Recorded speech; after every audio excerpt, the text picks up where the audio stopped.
Bonsoir, je suis Céline Manzanares, assistante de service social au sein de l'équipe mobile d'accompagnement, de soutien et de soins palliatifs du centre hospitalier de Béziers. Je suis accompagnée de Dr Buron-Foss, médecin au sein de cette même équipe. Nous tenons tout d'abord à remercier pour l'organisation de cette soirée la médiathèque André Marron, à la personne de Mme Boyer, le service communication de la mairie et de l'agglomération et le service communication du centre hospitalier de Béziers.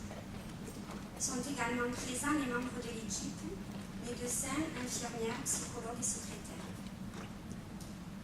En collaboration avec l'AMA, nous sommes heureux de vous accueillir ce soir à l'occasion de la 8e journée mondiale de soins palliatifs, qui a pour thème « Assurer une couverture universelle des soins palliatifs, disparition des mythes ». Le thème de cette année se centre sur la nécessaire couverture universelle des soins palliatifs pour que toute personne ait accès à ces soins. D'année en année, ces journées mondiales prennent de l'ampleur et s'affirment maintenant comme un temps fort de la communication et de l'information autour des soins palliatifs et de l'accompagnement. L'ASFAP, Société française d'accompagnement de soins palliatifs, société savante à laquelle nous adhérons et dont nous suivons les recommandations, lance un cri d'alarme à l'occasion de cette journée. La moitié des malades qui devraient être suivis en soins palliatifs en France en sont privés. L'ASFAP considère que tous les Français, quel que soit leur âge, leur pathologie et leur lieu de vie, doivent avoir accès à des soins palliatifs de qualité. Pour atteindre cet objectif, l'ASFAP propose de travailler autour de 5 objectifs majeurs. Premièrement, informer les patients sur leur droit à ne pas souffrir et à être écoutés. Deuxièmement, améliorer le respect de la volonté du patient en améliorant le dispositif de recueil et de suivi des directives anticipées. Troisième point, améliorer l'accès aux soins palliatifs pour les personnes âgées, quel que soit leur lieu de résidence. Quatrième point, améliorer la prise en charge des personnes en fin de vie à leur domicile. Et enfin, donner aux patients la possibilité de demander à être endormis lorsqu'ils présentent un symptôme qu'ils jugent insupportable, alors que tous les autres moyens d'obtenir le soulagement escompté ont échoué. Je laisse la parole à Dr Buron-Foss. Bonsoir. Couverture universelle. Les soins palliatifs prennent de l'ampleur dans le déploiement des unités, des équipes mobiles ou des réseaux, même s'il persiste encore beaucoup de pays où ce monde n'est qu'un concept théorique et le recours à la morphine une simple espérance. Mais en France, la couverture universelle vise à n'oublier personne, population défavorisée, personnes âgées, enfants, et à diffuser dans tous les services une culture palliative dans tous les services institutionnels. Et je cite une remarque relevée par le Conseil consultatif national d'éthique dans son avis 121.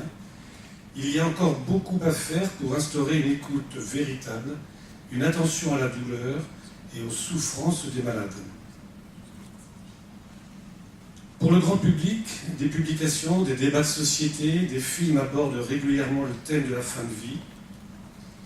Quelques heures de printemps, actuellement en diffusion sur Canal+, et Amour de Michael Haneke, couronné de la Palme d'Or à Cannes cette année. C'est la 8e journée mondiale des soins palliatifs, et quand on a commencé à travailler à cette journée, on a retenu ce qui est le 5e point que propose l'ASFAP, donner aux patients la possibilité de demander à être endormis. C'est toute la question entre la sédation et l'euthanasie, la proximité, la parenté ou la dérive. Les politiques s'emparent du sujet. Souvenez-vous la mesure 21 du candidat à la présidence de la République. Je vous laisse la lire et je passe dessus, mais je la laisse à l'écran. Si je sais où je suis rendu, je suis perdu. Une fois élu, le président a constitué une commission autour du professeur émérite Didier Sicard, et cette dernière a rendu son rapport en décembre 2012, un ouvrage de 200 pages, enfin 100 pages d'annexes et puis 100 pages de commentaires, qui propose avant tout l'impératif du respect de la parole du malade et de son autonomie, renforcer l'attractivité des directives anticipées. On parle d'ailleurs de directives anticipées divisées en deux, soit des directives anticipées réelles qu'on demanderait, qu'on ferait remplir aux patients confrontés à une maladie grave ou terminale, et puis plus généralement une déclaration anticipée de volonté qui pourrait, qui dans l'idée de ceux qui y réfléchissent, devrait être remplie, comme tout le monde, et même peut-être être sur la carte vitale. Déclaration anticipée de volonté. Le rapport Sicard insiste sur le développement absolument nécessaire d'une culture palliative, l'abolition de la frontière entre soins curatifs et soins palliatifs, l'impératif de décision collégiale, l'exigence d'appliquer résolument les lois actuelles plutôt que d'en imaginer sans cesse de nouvelles, et l'utopie de résoudre par une loi la grande complexité des situations de fin de vie. Et puis il termine en insistant sur le danger de franchir la barrière d'un interdit. Donc suite à ce rapport, mi-décembre 2012, le président de la République a annoncé qu'il saisirait le Conseil consultatif national d'éthique en vue de permettre au Parlement de légiférer. Et donc il posait 3 questions sur lesquelles vont sans doute revenir nos 2 orateurs de ce soir. Le Conseil consultatif a rendu son avis au mois de juin 2013. J'insiste pas parce que je suis sûr qu'on va en parler dans la soirée. Et donc pour nous aider, nous accueillons ce soir les professeurs Tozzi et Viala. Michel Tozzi a commencé sa carrière comme professeur de philo en lycée. Il devient maître de conférences en 1995, puis professeur des universités à Montpellier 3, au département des sciences de l'éducation. Il est membre du comité de rédaction des cahiers pédagogiques depuis 1985. Il est aussi vice-président du comité d'éthique de Narbonne et anime des cafés philosophiques. Certains d'entre nous ont pu l'entendre au printemps dernier dans ce même lieu, où il nous emmena dans des territoires peu connus de l'acharnement herméneutique, terme qu'il reprendra peut-être ce soir. Il est enfin auteur de nombreux ouvrages.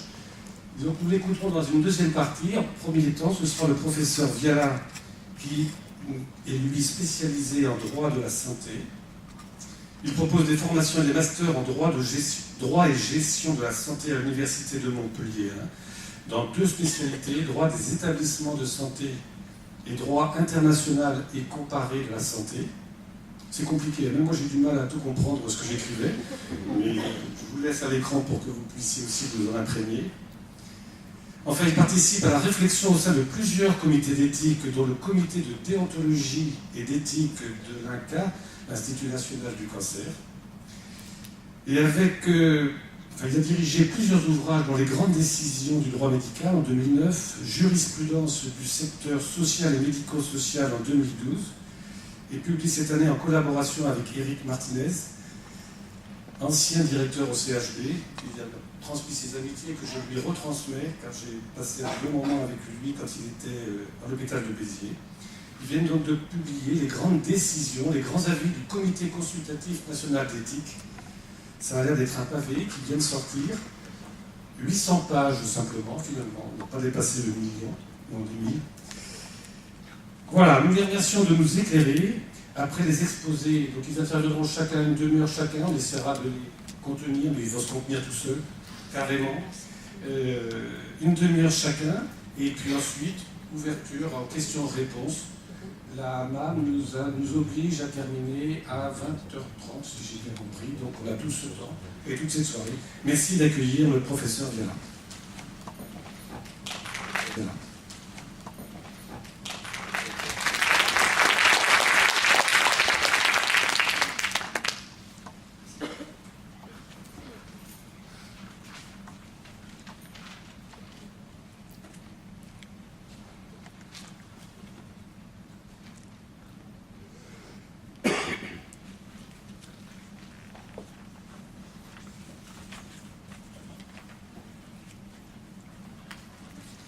Bien, merci.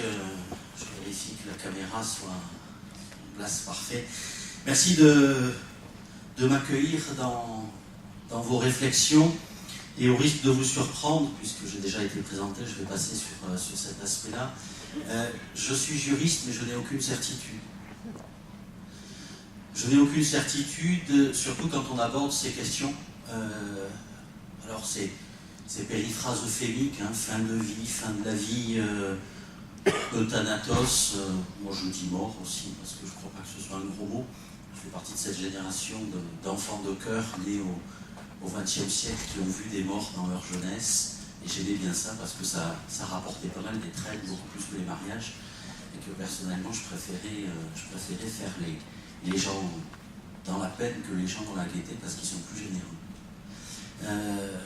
Mais c'est vrai que les choses ont évolué et je n'ai pas de certitude. Par contre, et vous en apercevrez, sans avoir de conviction, dans mes doutes, j'ai un certain nombre d'idées et je me dois de vous le dire, je suis partial, mais puisque je vous le dis, je suis loyal. Moi, je vais essayer. Alors, on m'a demandé de vous parler de fin de vie, d'euthanasie, d'accompagnement, avec le sous-titre « Si on en parlait ». Alors, si on en parlait, mais si on parlait de quoi? De fin de vie, d'euthanasie, de vie qui prend fin, de mourant, de moribond, de gisant, de mort, de toute cette temporalité de la mort. Et je vous renvoie à un ouvrage, un article magnifique de ma collègue Marie-France Calu, justement, sur la fin de vie que je pourrais tenir à votre disposition sur ces 3 temps de la mort, le mourant, le moribond et le gisant. La mort n'est pas quelque chose qui arrive, et vous le savez bien, de manière instantanée. Paradoxalement, le droit s'intéresse, et singulièrement le droit de la santé, à ces questions-là, et finalement, on serait en train de demander aux juristes, ou plutôt à la représentation nationale, les juristes ne sont jamais à l'origine du droit, hein, dans une démocratie, la nôtre, dans cette fiction, qui est le pouvoir au peuple souverain, c'est l'Assemblée nationale et le Sénat qui font le droit, ce ne sont pas les juristes. Les juristes essayent de comprendre le droit. On serait en train de mettre en place un droit du salut, après avoir mis en place un droit de la salus, un droit de la santé. Alors si on en parlait, oui, mais j'aimerais quand même me demander si on n'en parle pas un peu trop, et s'il ne faudrait pas arrêter d'en parler, et peut-être de passer après le temps de la réflexion au temps de l'action. Dr Buronfos l'a rappelé, le candidat Hollande avait utilisé cette formule magnifique qui veut tout et rien dire. Moi, président, je demanderais que chacun puisse demander dans des conditions précises et strictes, dont on ne disait d'ailleurs pas quelles elles étaient, à bénéficier d'une assistance médicalisée pour terminer sa vie dans la dignité. Oui, les turiféraires de l'euthanatos et ses opposants peuvent se retrouver dans cette proposition. Le président de la République confie le 17 juillet 2012 au président d'honneur du CCNE, le professeur Sicard, la présidence d'une commission pour réfléchir. Elle rend son rapport le 18 décembre. Le président annonce qu'il va saisir le CCNE, le saisit. Le CCNE rend le 13 juin 2013 son rapport et entre-temps, d'autres institutions se sont prononcées. C'est le cas de l'Académie nationale de médecine. Un jour avant que la commission Sicard rende son rapport, pour l'aider, dit l'Académie nationale de médecine, pour l'aider à réfléchir, la veille. Le Conseil national de l'ordre des médecins, le CNOM, s'est prononcé, puis l'Assemblée nationale et le Sénat, pendant que l'on mène la réflexion, eh bien, par le biais de propositions de loi, vous savez que les propositions de loi émanent du Parlement, là où les projets de loi émanent du pouvoir exécutif, eh bien, nous propose des propositions de loi dont certaines sont débattues en commission, aucune n'a été passée pour le moment le stade de la commission. Proposition de loi sur l'assistance médicalisée pour mourir, sur le droit de mourir dans la dignité, mais il n'y a pas que l'Assemblée nationale et le Sénat qui se prononcent, il y a aussi des juridictions pour la Cour européenne des droits de l'homme, sur l'affaire Cross contre Suisse. Puis-je, sans prescription médicale, parce qu'elles me sont refusées par des médecins en Suisse, obtenir de l'État, de la République helvète, du pentobarbital sodique. Et puis bien sûr la fameuse décision du théâtre de Châlons en Champagne, dont vous avez probablement entendu parler, cette décision d'une équipe médicale de mettre fin à l'hydratation et à la nutrition, aux suppléances vitales d'un patient qui fait l'objet d'une action dans ce que nous appelons un référé liberté de la part des parents de cette personne victime d'un accident de la circulation en commun polyrélationnel et pour violation d'une liberté, le droit à la vie, le TA de Châlons-en-Champagne rend une injonction de reprendre la nutrition et l'hydratation 8 jours plus tard. Beaucoup de désordre donc, et puis le CCNE, bien entendu, le Comité consultatif national d'éthique, sur 3 questions, le docteur Puron-Fonce les ayant rappelé, je n'y reviens pas, 3 temps, donc quid des directives anticipées, quid de l'accompagnement et de l'assistance pour mettre un terme à la vie, ce que la commission Sicard a appelé le suicide assisté, et puis comment rendre plus dignes les derniers moments. Alors ce n'est pas la première fois que le CCNE se prononce, il y a eu l'avis 26, il y a eu surtout l'avis 63 de janvier 2000 qui allait, à mon sens, beaucoup plus loin que l'avis 121, notamment en proposant une exception d'euthanasie qui pourrait voir le jour en droit français. Il faut en parler, mais comme le dit un proverbe arabe que vous connaissez peut-être, le trop de quelque chose masque souvent l'absence de cette chose. M. Puron-Fonce le rappelait, la commission Sicard dit il y a une loi, il serait peut-être bon qu'on la lise, qu'on la comprenne et puis qu'on commence à l'appliquer. Avec ce beau paradoxe français qui nous conduit à dire que parce que la loi est méconnue, il conviendrait de voter une loi pour lutter contre la méconnaissance de la loi. Je permettrai aux juristes d'être un peu dubitatifs et de dire que le droit n'est pas une fin, c'est un moyen, c'est un mécanisme d'encadrement du fait social, et que, avant de contester l'application d'une loi, il faut d'abord vérifier qu'elle est appliquée, il faut faire de la pédagogie, et que sur certains textes, la pédagogie et l'application est immédiate. La loi de finances, chaque année, on sait qu'elle nous sera appliquée. Les lois sur la fin de vie, les lois sur le droit des patients, sur le droit des patients en fin de vie, c'est plus compliqué. Il n'y a pas d'immédiateté dans l'application. Pourquoi ? Parce qu'il faut d'abord comprendre avant d'agir. Il faut redonner du sens aux mots quand on veut parler de ces questions-là. Alors certains qui me connaissent cette diapo, je m'en excuse, je suis atteint de bégaiement conférentiel. J'ai très souvent entendu dans certains établissements parler de légumes à propos de gens en état végétatif, par exemple. Je vous rappelle qu'un légume, c'est plutôt ça, et qu'une personne, c'est ça. Et que, personnellement, je suis assez partisan de ce que disait Sophocle, même si je l'ai écorché la citation, dans l'Éthique à Colonne, c'est lorsque je ne suis plus rien que je deviens quelqu'un. Je dirais que même quand je ne suis plus rien, je suis quelqu'un. En droit, pourquoi ? Bien parce que nous avons un concept juridique qui n'est peut-être pas entendu de la même manière par les philosophes. Il a été forgé par un certain avocat à l'époque de Jules César, il s'appelait Cicéron dans les Catilinaires, c'est la dignitas. Pour le juriste, c'était un être fruste, il s'est compté jusqu'à 2. La dignitas, c'est tout simplement la summa divisio, c'est ce qui permet de distinguer dans l'ordonnancement juridique persona et res, la personne et les choses. L'animal, la tomate, la pierre, le fauteuil sur lequel vous êtes assis sont des choses. La personne, ça n'est reconnu qu'à l'humain. Et aujourd'hui, en droit français, tous les humains sont des personnes, il n'y a plus servus, l'esclave. Et donc chaque humain est une personne, chaque humain, même en phase terminale, est recouvert de la dignité. Ensuite, sur la fin de vie, rappelez-vous, il faut distinguer les personnes concernées des personnes impliquées. Et là, grâce à Michel Mercier, professeur de psychologie à Namur, j'utilise toujours la même métaphore, celle de l'omelette au lard. Je crois que tout le monde voit ce qu'est une omelette au lard. 2 animaux interviennent dans la confection d'une omelette au lard. Il y a la poule qui est concernée, parce que ses œufs sont incorporés, et puis il y a un autre animal qui, lui, est impliqué, parce qu'il est dans l'omelette. Et bien, sur les questions de fin de vie, il n'y a qu'une personne qui soit impliquée. C'est la personne en fin de vie. Les autres, les équipes soignantes, la famille, les proches sont concernés. Et il faut se méfier d'un certain nombre de vocables comme la compassion, parce que compatir, c'est souffrir avec. Et que si l'on souffre à côté, on n'éprouve pas la même souffrance, celle de la résidualité de la vie, que peut éprouver la personne en fin de vie. Ensuite, on est en fin de vie comme le disait un grand auteur français, Frédéric Dard, dans San Antonio, la vie est une maladie mortelle sexuellement transmissible. On commence à mourir dès que l'on commence à vivre. Donc la fin de vie, ça commence très tôt. Dès la conception, on dirait le professeur Amezen, actuel président du CCNE, dès la conception, des cellules commencent à mourir. Donc on meurt dès la petite mort.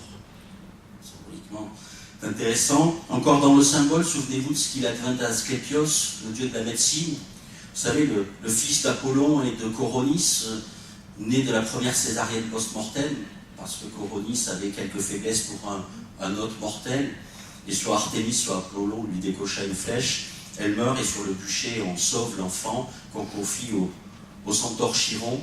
Athéna, sa marraine, lui confie du sang de la Gorgone, et s'il place, ce médecin, le sang de la Gorgone sur la droite du patient, il rappelle à la vie son patient. Et puis le dieu des enfers se plaint au patron, à Zeus, qui fait la première Claude François de l'histoire, lui envoie un petit éclair pour lui rappeler que le médecin n'est pas un trompe-la-mort. Plus près de nous, 2 avocats, les frères Grimm, que vous connaissez probablement, dans les contes de Grimm, dans un de leurs contes, La mort pour parrain, font disparaître le médecin qui a voulu gruger la mort. Et donc c'est le fameux Nini. Le médecin n'est ni un trompe-la-mort, mais il ne peut pas être non plus dans l'état du droit positif, les choses peuvent évoluer, il ne doit pas être thanacto-acteur. Alors assurément, dans notre société, le débat est parfois un peu faussé. Je vous donne quelques lectures adolescentes, je suis probablement quelqu'un d'un peu attardé. Vous lirez dans les reliques de la mort de Madame Rawlings dans Harry Potter ce dialogue absolument saisissant entre Albus Dumbledore et le professeur Rogue. Je dois avouer que je préférerais une sortie rapide et indolore plutôt que longue et répugnante. Voilà l'alternative que l'on propose à nos adolescents. Voilà les termes du débat. C'est soit rapide et indolore, mais si on ne choisit pas le rapide et indolore, alors ce sera long et ce sera répugnant. Ce ne sera pas Thanatos, ce sera Gorgo et Caire, pour ceux qui ont encore quelques souvenirs de leurs années hellénistes.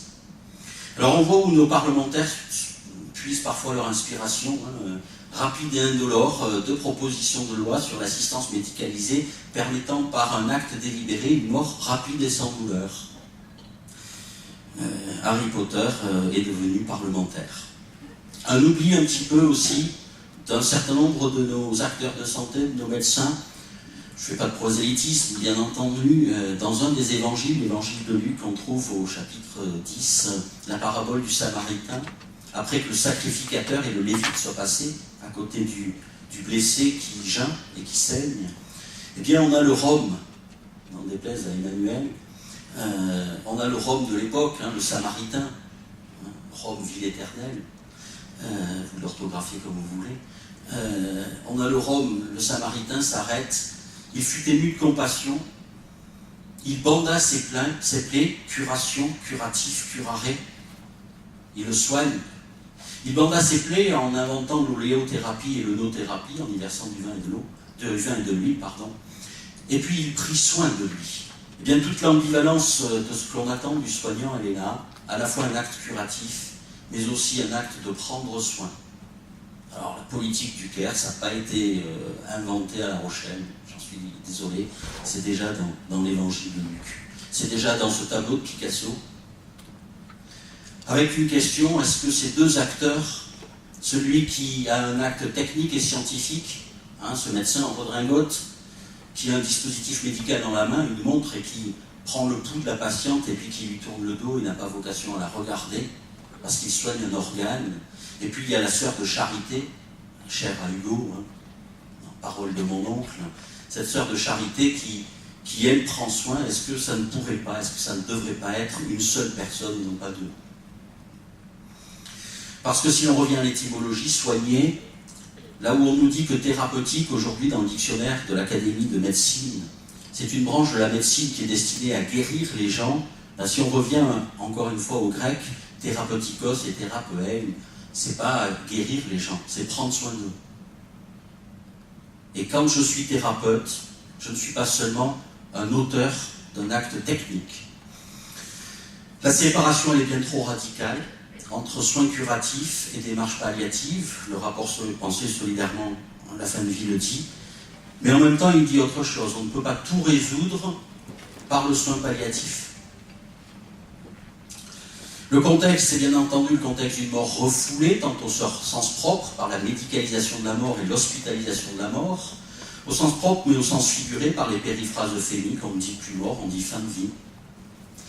C'est ce qui apparaît dans le rapport de la commission Sicard à travers la formule esquive de la mort, un réel trouble du corps social, disait dans la bibliéthique Didier Sicard. Je veux bien être mort, mais je ne veux pas mourir, ou plutôt, je veux bien mourir, mais je ne veux pas avoir à mourir.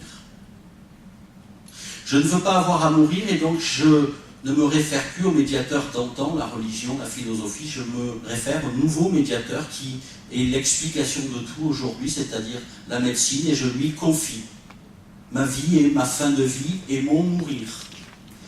Et elle me répond que je retarderai, j'avancerai en fonction de vos désirs. Ce nouveau médiateur est-il là pour ça? Et ce d'autant plus que cette médecine, nous dit Didier Sicard, a fini par considérer la maladie plutôt que le malade et que le médecin est davantage un technicien de l'organe qu'un auteur du prendre soin. Alors j'ai pris un organe au hasard, une prostate, hein, et puis je voudrais rappeler qu'autour de la prostate, il y a une personne, hein, avec ce médecin qui demande où est la prostate du 17 et le représentant des usagers, et qui lui rappelle qu'autour de la prostate, si ça ne dérange pas, il y a une personne. Soma et Sema, corps et esprit. La mort est occultée, la mort est un échec, mais une médecine qui occulte la mort de ses préoccupations s'interdit de répondre au minimum des exigences humanistes et provoque des souffrances existentielles, dit le CCNE.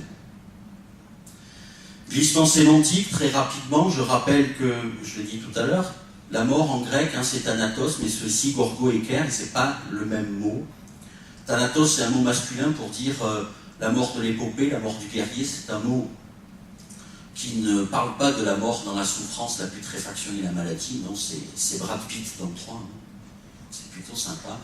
Et quand Bacon forge le mot euthanatos, euthanasie, avec le préfixe e, paisible, et thanatos, la belle mort, il ne dit pas la bonne mort, il dit la belle mort paisible. Et il la classe parmi ses recommandations, cette euthanasie extérieure. Mais ce n'est pas provoquer la mort, c'est accompagner les souffrances de la fin de l'existence. Et puis par un curieux glissement sémantique, on a un CCNE qui, en juin dernier, nous dit « L'euthanasie est, selon toutes les définitions communément admises, un acte destiné à mettre délibérément fin à la vie de quelqu'un. » Alors c'est communément admis, mais personnellement, je ne l'admets pas, parce que moi, je suis béconien, et que euthanatos, pour moi, ça ne veut pas dire ça. Le mot est devenu un mode d'exécution, dit Sicard, parce que notre société sécularisée a oublié le sens béconien du terme. Alors le droit dans tout ça, dans les 30 minutes qui me restent, le droit dans tout ça, eh bien, il y a un droit positif, mal connu, méconnu, mal appliqué, on va le voir, qui proscrit l'obstination déraisonnable. On ne parle pas d'acharnement thérapeutique. Autant acharnement et obstination sont unis par, sinon une synonymie, du moins une certaine proximité, autant les qualificatifs ne veulent pas dire la même chose. L'acharnement est thérapeutique, objectif. L'obstination est raisonnable ou déraisonnable. C'est subjectif. Et il peut y avoir des impasses thérapeutiques où pourtant on va faire de l'acharnement thérapeutique parce qu'il est raisonnable de s'obstiner. Toujours la même idée. Une personne que l'on va maintenir artificiellement parce que son fils, et j'ai vécu la situation en comité d'éthique, est au-dessus de l'Atlantique dans un avion et qu'on va attendre que le fils soit là pour qu'il accompagne son père, la mère, sa sœur, son enfant, dans le dernier moment. L'obstination raisonnable ou déraisonnable, ce n'est pas objectif. Ça n'est pas seulement objectif. La loi permet aussi de suspendre, de ne pas entreprendre un certain nombre d'actes, ceux qui n'ont pour effet ou qui n'ont pour objet, effet-objet de texte, ceux qui parlent de l'effet de l'acte, ceux qui parlent de l'objet de l'acte, c'est pas la même chose. que le seul maintien artificiel de la vie, cela peut être suspendu ou ne pas être entrepris. C'est donc le droit à l'abstention de l'acte.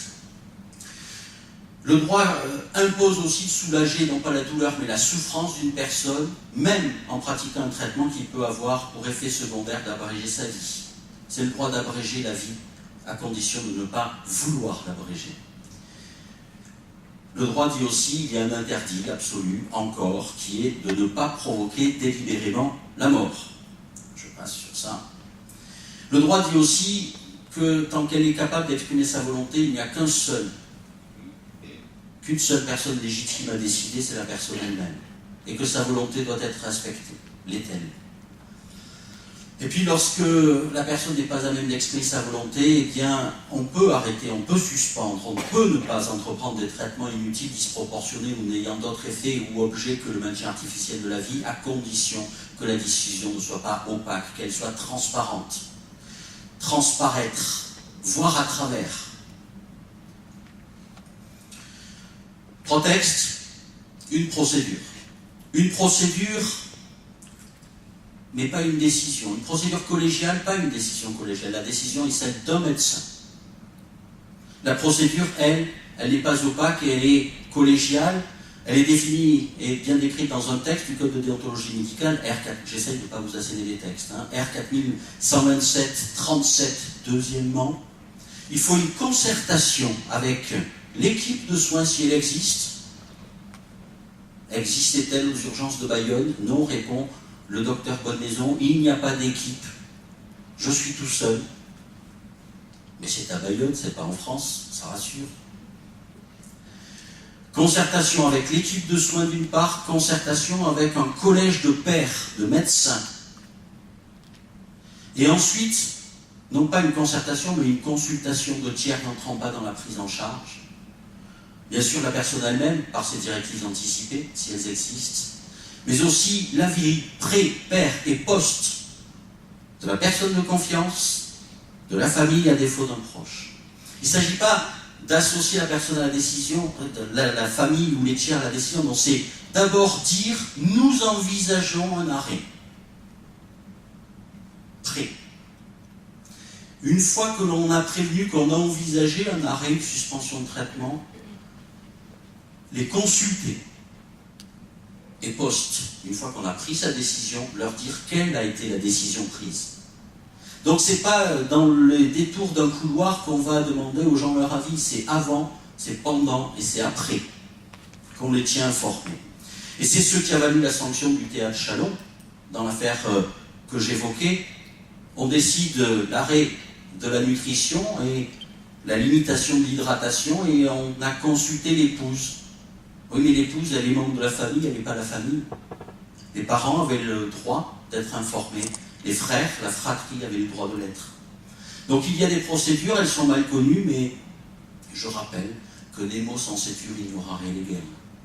Nul n'est censé ignorer les textes. Alors là, il y a un glissement proposé par le CCNE dans l'avis 121 de juin dernier, passer d'une procédure collégiale à une délibération collective et interdisciplinaire. La décision ne serait plus celle du médecin, mais une décision collégiale. Les juristes sont assez rétifs parce que quand il y a décision collégiale, il y a dilution de la responsabilité, pas au sens responsabilité et réparation. On ne sait plus qui a pris la décision. C'est pas moi, c'est eux. C'est pas moi, ce sont les autres. Moi, je ne voulais pas, mais ils ont décidé. C'est aussi ce que disait le Parlement dans le rapport fait au nom de la commission Leonetti. Confier la décision à l'ensemble de l'équipe soignante revient à diluer cette décision. Bien sûr qu'il faut de la concertation. Il faut de la concertation, mais la décision et l'auteur de la décision, on doit l'identifier. C'est le patient seulement. Lorsqu'il est apte à manifester sa volonté, lorsqu'il ne peut plus exprimer sa volonté, je ne peux pas conspirater sur les autres, je ne peux pas me laver les mains et demander à la famille de prendre une décision. C'est au médecin, de façon non opaque, à le faire. Alors très rapidement, en droit prospectif, il y a un consensus, il y a des dissensus. Le consensus, c'est sur l'évolution probable des directives anticipées, le dissensus, c'est sur la license to kill. Y aura-t-il un permis de chasser en droit français? Le consensus, c'est que les directives anticipées, c'est utile, mais c'est inefficace, parce que ce n'est pas appliqué. Le rapport Sicard le disait, en l'état actuel, les directives anticipées, c'est un chantier non ouvert. Et tout le monde s'accorde à dire que c'est essentiel. Le rapport Sicard proposait qu'un médecin qui s'opposerait à des directives anticipées, qui ne les appliquerait pas, devrait en référer à une collégialité, devrait le justifier par écrit. Mais disait il ne devrait pas y avoir de caractère obligatoire, le CCNE n'est pas d'accord, et il propose que dans la future législation, on présume comme étant obligatoire les directives anticipées, sauf dans 3 cas, l'urgence, l'inadaptation à la situation clinique et les témoignages contradictoires de la famille, des proches et de la personne de confiance. Mais même en situation d'urgence, il y a des hypothèses où on pourrait quand même ceci servir des directives anticipées, et il donne l'exemple de l'intubation d'un patient dont on connaît la position sur son refus d'intubation, mucoviscidose ou SLA. Donc, consensus, dissensus sur l'acte euthanatique lui-même. Alors, attention à la sémantique, une proposition de loi en 2009 parlait d'assistance médicalisée pour mourir, une autre proposition nous dit aide active médicalisée à mourir, on ne parle pas des mêmes choses, mais je passe à l'exception d'euthanasie de l'avis de 2000, de l'avis 63, avec une analyse qui était proposée en disant il pourrait y avoir une exception d'euthanasie, mais le médecin thanatiste serait quand même porté devant les tribunaux, mis en examen, mis en cause, et a posteriori, le juge d'instruction dirait si oui ou non il a agi de manière compassionnelle et altruiste. Je ne suis pas certain que ce soit satisfaisant. Mais il y avait cette brèche ouverte qui semble s'être refermée. En revanche, la commission Sicard envisage le suicide assisté, demande d'assistance au suicide sous forme de médicaments et réaction immédiate de l'Académie nationale de médecine, sans équivoque, dit la rue Bonaparte, quand bien même il s'agirait seulement d'une aide au suicide, il s'agit bien d'une euthanasie active. Le CCNE lui dit qu'il faut distinguer 2 notions, l'assistance au suicide et le suicide assisté. L'assistance au suicide consiste à donner les moyens de se suicider à une personne autonome, et il faut parler d'assistance pharmacologique au suicide. La philosophie du suicide assisté est autre parce qu'il y a besoin de l'intervention plus étroite du tiers, parce que la personne ne peut pas se suicider. Mais jusqu'où l'aide-t-on à se suicider ? Faciliter l'acte suicidaire ou réaliser l'acte? Pas de consensus au sein du CCNE. Vous savez que pour une fois, il y a eu un dissensus qui a été publié. On a les noms de ceux qui n'étaient pas d'accord, mais dans sa majorité, le CCNE nous dit que l'assistance au suicide et le suicide assisté doivent appeler une réponse clairement négative. Sauf quelques membres qui ont fait savoir leur désaccord. Dernière chose, dernière question et en guise de conclusion, le CCNE devait, à la demande de la saisine du président de la République, répondre à la question qui pour moi est la seule vraiment importante, et je vais vous dire pourquoi, c'est comment rendre utile les derniers moments. Alors, à nouveau, petite piqûre de rappel, comme dans les bonnes vieilles vaccinations. Il y a aujourd'hui la possibilité de procéder à des traitements qui peuvent avoir pour effet secondaire d'abréger la vie, mais on ne doit pas tenter d'accélérer la mort. On peut suspendre, on peut ne pas entreprendre un acte ou un traitement dont le seul effet serait le maintien artificiel de la vie, et on peut ne pas entreprendre un acte dont le seul objet serait la seule prolongation artificielle de la vie.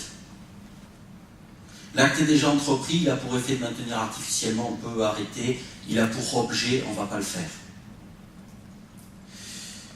Quels sont ces traitements? Eh bien, ce sont les suppléances vitales. Ce sont les suppléances vitales. Que disait le Conseil d'État dans son rapport sur les dernières lois de bioéthique? L'arrêt de tout traitement dans la loi Leonetti, est-ce que ça inclut les actes de suppléance vitale? C'est-à-dire hydratation, nutrition, dialyse, ventilation. On doit tirer, nous dit le Conseil d'État, des débats parlementaires, l'idée que le législateur a bien entendu inclure les suppléances vitales dans la notion d'arrêt de traitement. C'est ce que dit le théâtre Châlons-en-Champagne. L'alimentation et l'hydratation sont un soin et un traitement. Et donc le patient autonome, le patient conscient peut les refuser. Le patient qui ne peut plus exprimer sa volonté, on peut décider de suspendre ou de ne pas entreprendre. Avec un problème dans notre inconscient collectif qui réapparaît bien dans un propos d'un sénateur, dans un débat en commission: je préférerais que l'on m'aide à mourir de façon douce plutôt que de me laisser mourir de soif. Alors quand on voit ce qui se passe à l'Assemblée en ce moment et au Sénat, on sait qu'ils n'aiment pas mourir de soif. La symbolique inconsciente de l'alimentation prend le pas sur le raisonnement. Quand on arrête une ventilation, j'ai rarement entendu dire qu'on allait étouffer le patient. C'est ce qui se passe. Quand on arrête une dialyse, j'ai rarement entendu dire qu'on allait empoisonner son sang. Par contre, arrêter d'hydrater ou de nourrir en France, c'est pas bien. Je ne dis pas que ce soit bien. Je dis qu'il y a une symbolique qui prend le pas sur la réflexion.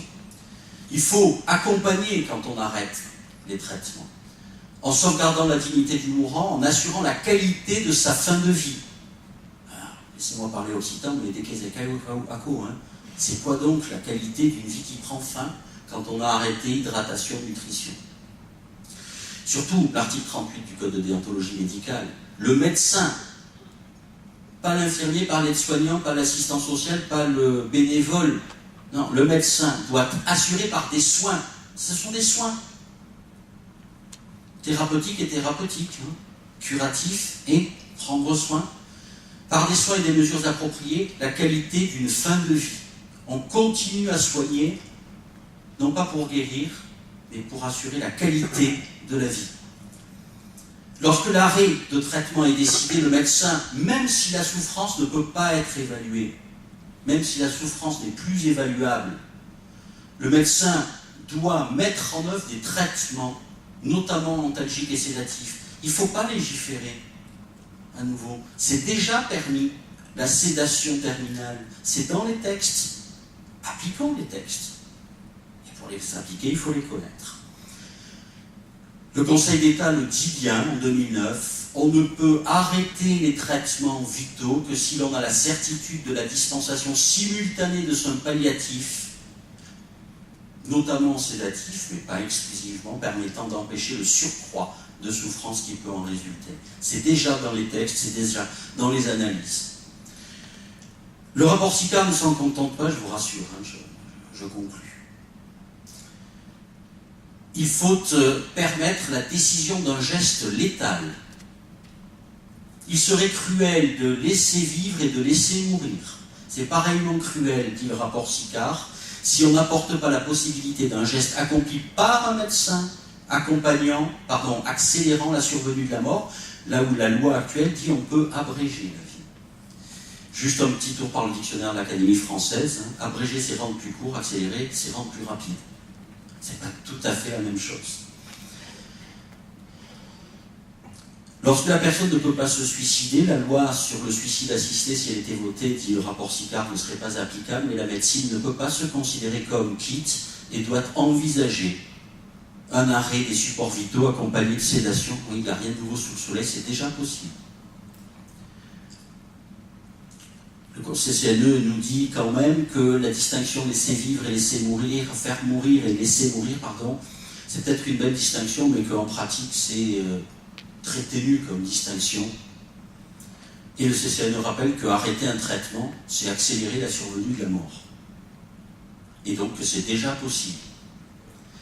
Enfin, et quasiment, c'est le mot de la fin, le Conseil national de l'ordre des médecins, au printemps dernier, est intervenu pour dire qu'une sédation adaptée profonde et terminale, délivrée dans le respect de la dignité, pourrait être envisagée par devoir d'humanité. Et que l'interdit fondamental de donner délibérément la mort à autrui au mépris de toute autre considération ne saurait être transgressé par un médecin agissant seul. Alors les juristes ont un raisonnement qu'on apprend en première année de droit qui s'appelle le raisonnement a contrario. A contrario, si le médecin n'agit pas seul, peut-on envisager de transgresser l'interdit fondamental de donner la mort? Point d'interrogation, medicus non sum. Et je ne suis pas plus au Conseil national de l'ordre des médecins. Juste un rappel du 3 de l'article 37 du Code de déontologie. médicale, je l'ai déjà dit, je le répète, parce que tout ce que nous a dit le CNOB est déjà possible. Le médecin, même si la souffrance du patient ne peut pas être évaluée du fait de son état cérébral, doit mettre en œuvre. Quand en droit il y a un présent d'indicatif, c'est un impératif. Il n'y a pas le choix. Il met en œuvre les traitements, notamment antalgiques et sédatifs, avec une question posée par le CCNE. La sédation continue se distingue-t-elle vraiment de l'euthanasie? Le CCNE répond que la distinction de sédation continue et euthanasie est essentielle, mais qu'en pratique, elle n'est pas évidente à faire. C'est un aveu. Et le CCNE préconise que soit légiféré un droit des individus à obtenir une sédation jusqu'au décès dans les derniers jours de leur existence, si cette personne souhaite mourir sous sédation. Elle le dit, ou elle l'a dit dans ses directives anticipées. C'est déjà dans la loi, mais s'il faut une nouvelle loi pour dire ce qu'il y avait dans la loi précédente, il n'y a aucun souci, le Parlement peut le faire. En conclusion, le Comité national d'éthique observe, et c'est essentiel, que déplacer la frontière ne supprime pas la frontière. Il y aura toujours une frontière et il y aura toujours des gens qui seront de l'autre côté de la frontière. Et donc, si l'on fait une nouvelle loi, et on va faire une nouvelle loi puisque le président de la République l'a annoncé, il y aura toujours et nécessairement des gens qui seront insatisfaits. Et en conséquence, on refera très probablement une loi. Je prendrai les mots du doyen Bernard Beignet pour dire que, aussi paradoxal que cela puisse paraître dans la bouche d'un juriste, j'estime avec lui qu'il ne faut pas se précipiter pour régler systématiquement tous les problèmes d'une société par le droit, et que parfois la transgression, c'est nécessaire. Et puis j'emprunterai, et cette fois je vous rassure, c'est vraiment fini, les mots d'un autre François, arrivé il y a quelques années, il est assez mal tourné d'ailleurs, le garçon, François Villon, quiconque meurt, meurt à douleur. Et le droit ne vous empêchera pas, et j'en suis désolé, de mourir dans la douleur et dans les souffrances. Et sur ces paroles d'un bel optimisme, je rends la parole. Merci pour votre écoute.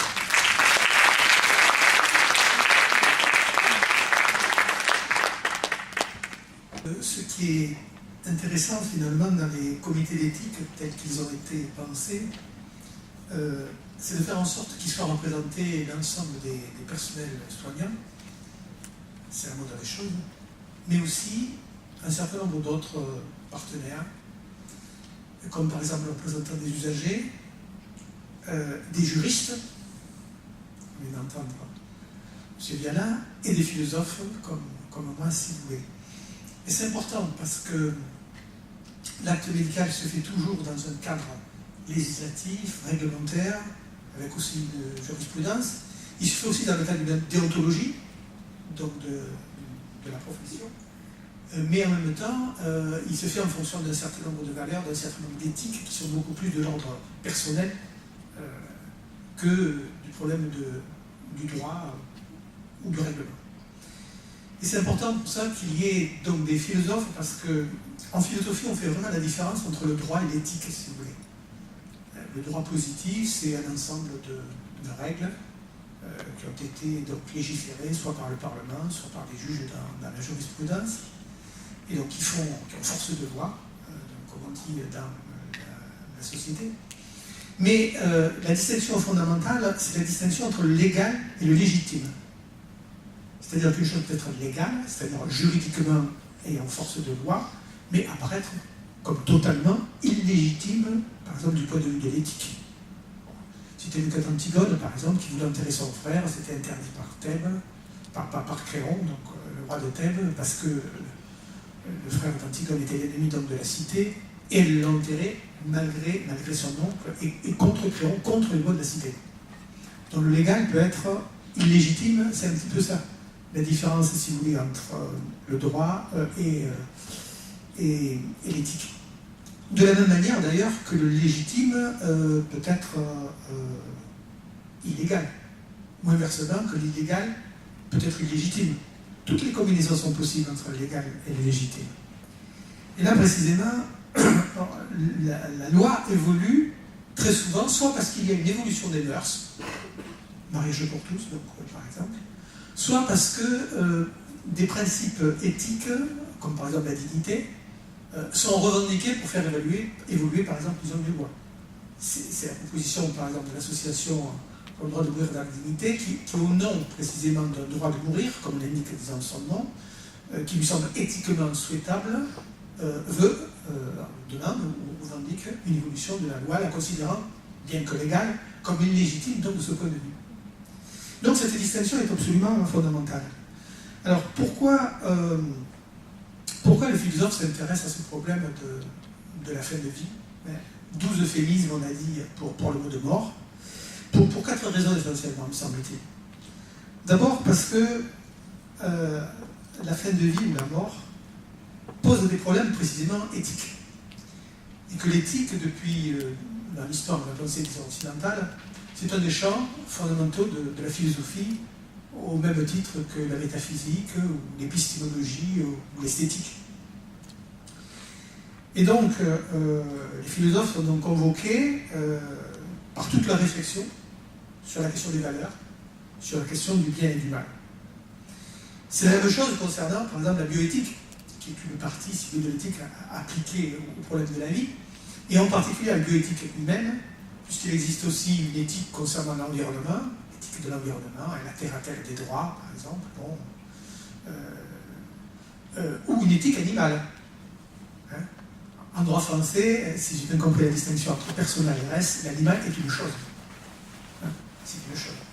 Au même titre que l'objet, disons, matériel. C'est un problème d'ailleurs dans le droit français qu'il n'y ait rien entre la personne, si vous voulez, donc, et la chose. Mais c'est le droit français, disons, actuel. Ce qui pose beaucoup de problèmes sur le problème du moribond, du mourant, du gisant, etc. Parce que précisément à partir de quel moment une personne n'est plus une personne. Elle le reste encore un certain temps. Puisqu'on ne doit pas précisément violer un cercueil, une tombe, profaner une tombe, etc. Alors, sur ce problème de la fin de vie, il y a finalement 4 positions possibles. Et c'est le problème, disons, actuel. Et le problème du philosophe, c'est de se demander quelle est ou quelle peut être, de ces 4 positions, la plus éthiquement légitime, quel que soit l'état du droit. Il y a la position que j'appellerais de l'injonction thérapeutique. C'est-à-dire soigner, au sens de curatif, donc jusqu'à la mort. C'est la position, je dirais, un petit peu traditionnelle du corps médical pendant des siècles. C'est celle qui découle directement du serment d'Hippocrate et qui est repris actuellement donc, par le serment médical, qui est la forme modernisée, si vous voulez, du serment d'Hippocrate, et que prononce tout médecin lorsqu'il vient de passer sa tête. Mais la question se complique quand le patient malade est incurable. C'est-à-dire quand le soin, au sens d'un soin curatif, n'a plus aucune utilité, voire peut entraîner des douleurs, si vous voulez, donc supérieures. Alors, il est nécessaire, et là on tombe sur l'actuel droit, par exemple la bioéthique, de faire cesser ce qu'on nous a rappelé l'acharnement thérapeutique, l'obstination déraisonnable. Alors c'était intéressant qu'on insiste donc sur la distinction de ces mots, et d'arrêter les soins de type curatif et de pratiquer les soins de confort ou soins palliatifs pour que le patient ne souffre plus le moins possible, en accompagnant jusqu'à la mort. Donc ça c'est la deuxième position, si vous voulez. Et cette position, de mon point de vue, a entraîné, prend acte d'une révolution absolument culturelle, disons dans le corps médical, c'est-à-dire à un moment donné d'arrêter, non pas de prendre soin, mais d'arrêter de soigner. Je fais une distinction entre soigner et prendre soin. Pour moi, soigner, on est au niveau du curatif, prendre soin, c'est s'intéresser à la globalité de la personne, si vous voulez, dans la qualité possible de son existence. Donc, troisième position, et si le patient est dans une situation incurable, et qu'il demande en toute conscience et de façon réitérée d'en finir avec la vie, se pose à ce moment-là le problème de respecter une liberté de choix. Et donc, c'est la troisième position, certains soutiennent qu'il faut l'aider à mourir, et ce que les uns appelaient un meurtre, les autres appellent de la compassion. Alors, c'est très intéressant de voir à ce moment-là, du point de vue éthique, le renversement des valeurs. Le meurtre apparaît comme un des interdits avec l'inceste absolument au niveau anthropologique fondamental de notre société. La compassion, l'amour, de quelque nom qu'on le donne, etc. Donc l'altruisme, bon, dans sa version religieuse, dans sa version laïque, la la solidarité, la compréhension, etc., on change complètement d'échelle de valeur. Dans ce sens que là, du point de vue éthique, le même acte va être traité de meurtre par les uns et de compassion par les autres. Et là, cette mutation éthique des valeurs porte véritablement à réfléchir donc sur la question. Mais il peut y avoir deux solutions, évidemment. Le suicide donc médicalement assisté, ou bien, quatrième position, l'euthanasie active, mais dans un cadre très réglementé, comme par exemple en Belgique ou aux Pays-Bas. Le suicide médicalement assisté est par exemple en Suisse. Donc, on voit qu'au niveau de ces positions, les législations européennes ne sont pas sur le même... n'ont pas les mêmes positions. La Wallonie, c'est la position 2, la Suisse, c'est la position 3, les Pays-Bas et la Hollande, c'est la position 4. Alors, du point de vue philosophique, la question qui se pose et qui intéresse le philosophe, c'est un problème philosophique parce qu'il intéresse la question de la vie, de la mort, c'est-à-dire ce qui est existentiellement le plus significatif pour la condition humaine, puisqu'on naît, on vit et on meurt. Et ça se résume, si vous voulez, entre le premier cri du nouveau-né et le dernier soupir, celui de la personne donc, qui meurt, et entre, ça s'appelle, disons, la vie. On est là dans la quintessence même de la condition de l'homme. Et alors c'est là où va se poser le problème du rapport à la mort. Rapport qui est posé par le suicide. Et une des questions philosophiques qui a été extrêmement controversée dans l'histoire de la philosophie, c'est précisément de savoir si le suicide est éthiquement légitime ou s'il est éthiquement illégitime. Les philosophes sont partagés. Vous avez des philosophes, par exemple comme les stoïciens, qui disent nous n'avons pas choisi notre rôle, mais la sagesse décide de le tenir au mieux, mais nous pouvons en sortir. Ça relève de notre liberté. Vous avez des gens comme Nietzsche, par exemple. On peut citer, par exemple, donc, une phrase de Nietzsche. Si je la retrouve, pourquoi le fait d'attendre sa lente décrépitude jusqu'à la décomposition serait-il plus glorieux pour un homme vieilli qui sent ses forces diminuer que de fixer lui-même un terme en pleine conscience? Le suicide est en ce cas un acte qui se présente tout naturellement et qui, étant une victoire de la raison, devrait en toute équité mériter le respect. C'est un humain, trop humain, et par exemple dans le crépuscule des idoles, mourir fièrement lorsqu'il n'est plus possible de vivre fièrement. Chez Rousseau, il y a des lettres dans la Nouvelle Louise qui sont extraordinaires là-dessus, où on voit bien donc, les arguments pour donc, et contre le suicide. Et puis vous avez d'autres philosophes qui sont fondamentalement opposés au suicide. Peut-être que le plus emblématique, c'est Kant, qui insiste beaucoup précisément sur le concept de dignité, sur lequel donc, je vais revenir à mon point suivant, et qui dit que finalement, il faut toujours traiter une personne comme une fin et jamais comme un moyen. Or, se suicider, parce qu'on en a marre, par exemple, ce serait se traiter soi-même comme la fin d'un mieux-être, comme le moyen d'un mieux-être, et non pas comme une fin. Donc il y a une condamnation fondamentale du suicide chez Kant. Alors pourquoi c'est important cette question du suicide? Parce que, d'abord, au niveau légal, le suicide n'est pas illégal en France. Il a été supprimé depuis 1810 dans le Code civil, donc le suicide n'est pas illégal. Et le fait qu'il ne soit pas illégal ne veut pas dire pour autant qu'il est légitime. C'est parce qu'une chose n'est pas interdite si elle est permise, qu'elle est légitime. Tout le permis n'est pas forcément légitime. Donc là, bon, alors, pourquoi c'est important? Parce que c'est pas la même chose d'aider quelqu'un à mourir si on pense que le suicide est légitime et si on pense que le suicide est illégitime. Si on pense que le suicide est illégitime, aider quelqu'un à mourir sera rajouté, si vous voulez, donc, par rapport à l'immoralité. Par contre, on pourrait considérer que le suicide lui-même est légitime, mais qu'il est illégitime d'aider quelqu'un à se suicider. Parce que ça engage un tiers, une responsabilité, et évidemment, par conséquence, une culpabilité. Et c'est précisément parce qu'un suicide, même légitime, pourrait être illégitime quand c'est quelqu'un qui aide la personne à le faire, que le problème se pose différemment. Donc vous voyez que là, on voit bien que sur la question du problème du suicide et de l'assistance au suicide, toute la réflexion philosophique est convoquée, d'une part pour juger de la légitimité ou de l'illégitimité du suicide, et d'autre part pour juger de la légitimité ou de l'illégitimité de l'aide au suicide. Un troisième élément, alors je ne fais que problématiser, sans donner forcément,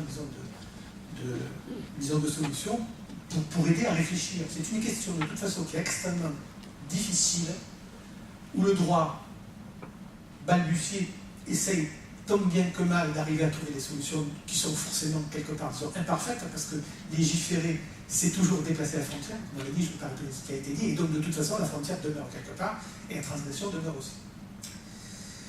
Donc dépasser la frontière ne résout pas le problème des frontières, et de la frontière. Troisième approche, c'est des angles qui va intéresser beaucoup de philosophes dans la question de la fin de vie, c'est la question de la dignité. Cette question de la dignité est une question extrêmement complexe, parce que ceux qui sont pour le suicide médicalement assisté ou pour l'euthanasie vont le faire au nom de la revendication de la dignité d'une fin de vie. Il faut qu'une fin de vie soit digne pour valoir la peine d'être vécue. Et c'est au nom de la dignité que ceux qui sont contre le suicide médicalement assisté ou l'euthanasie, c'est au nom de la dignité qu'ils s'opposent précisément donc, à ces solutions. Donc le même concept va être mobilisé à la fois par les partisans et les adversaires. Ça c'est extrêmement intéressant, parce qu'il faut essayer à partir de là de démêler comment est pensée la dignité, comment est conceptualisée la dignité, disons, dans les deux cas. Il me semble que dans le cas où elle est opposée à la SMA et à l'euthanasie, la dignité, c'est essentiellement la dignité de la vie. C'est-à-dire que la vie a une dignité en soi, elle a une valeur, elle n'a pas de prix, comme dit Kant, et donc elle doit être intrinsèquement respectée. C'est un petit peu donc, la reprise alors, juridique, disons pour le coup, tous les hommes naissent égaux en droit et en dignité. Pour ceux qui pensent qu'il faut aider à mourir, faire mourir, si vous voulez, par compassion. Évidemment, pas pour les héritages. Hein. Bon, sinon, on n'a pas un conflit de valeurs. Le problème, c'est qu'ici, on est dans des conflits de valeurs. Et un conflit de valeurs, c'est un conflit entre une égale légitimité au niveau de l'argumentation. C'est-à-dire qu'on va avoir aussi bien, du côté de l'éthique, des arguments qui pencheront dans un sens que des arguments qui pencheront dans l'autre sens. Alors, il me semble que le sens de la dignité, la façon dont on conceptualise la dignité au niveau, par exemple, de l'association pour le droit de mourir dans la dignité, c'est que ce n'est plus la vie qui a une dignité, mais c'est la liberté. La valeur fondamentale n'est plus la vie, la valeur c'est la liberté. C'est-à-dire qu'au fond, ce qui fait la dignité d'un individu, c'est sa capacité à décider du sens, direction, signification, et donc avec la direction la fin, de sa propre existence. Et selon qu'on va mettre l'accent sur la dignité de la vie, ou sur la dignité que confère à une personne humaine cette originalité qu'est la liberté, qu'on va avoir un conflit de légitimité entre deux conceptions de la dignité qui vont entraîner des conséquences législatives, par exemple, parce que le Parlement des autres s'en saisit, est complètement différent. On peut se poser en effet, parce que dans l'expression droit de mourir dans la dignité, on parle de droit de mourir. Ça, c'est assez intéressant, le concept de droit de mourir. Est-ce que mourir est un droit? Naître n'est pas un droit. On n'a pas choisi, quelque part, de naître, du point de vue, en tout cas, de la liberté. On est arrivé. Un jour, on est, sans l'avoir choisi, dans ce monde, on est jeté là, comme dit Heidegger, et il va falloir faire avec. Voilà.